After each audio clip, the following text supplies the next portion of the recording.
দাবি মানার কথা বলা হলেও ছাত্র নেতাদের তুলে নেওয়া হচ্ছে। কোটা সংস্কার আন্দোলনের শিক্ষার্থীদের দাবি মেনে নেওয়ার কথা বলা হলেও ছাত্র নেতাদের তুলে নেওয়া হচ্ছে বলে অভিযোগ করেছেন বিভিন্ন রাজনৈতিক দলের নেতারা।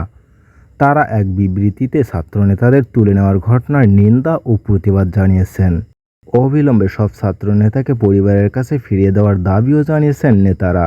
ব্লক রেডের নামে চিরুনি অভিযান চালিয়ে সাধারণ শিক্ষার্থী ও রাজনৈতিক কর্মীদের আটক করা অবিলম্বে বন্ধ করার দাবি জানিয়েছেন তারা। বিবৃতিতে তারা বর্তমান সরকারের পদত্যাগও দাবি করেছেন। কোটা সংস্কার আন্দোলনের প্ল্যাটফর্ম বৈষম্য বিরোধী ছাত্র আন্দোলনের ৩ সমন্বয়ক নাহিদ ইসলাম, আসিফ মাহমুদ ও আবু বাকেরকে গত শুক্রবার, আরও ২ সমন্বয়ককে গত শনিবার এবং আরেক সমন্বয়ক নুসরাত তাবাসসুমকে রোববার ভোরে হেফাজতে নিয়েছেন ডিবি। এই ৬ জন সমন্বয়কই ঢাকা বিশ্ববিদ্যালয়ের শিক্ষার্থী।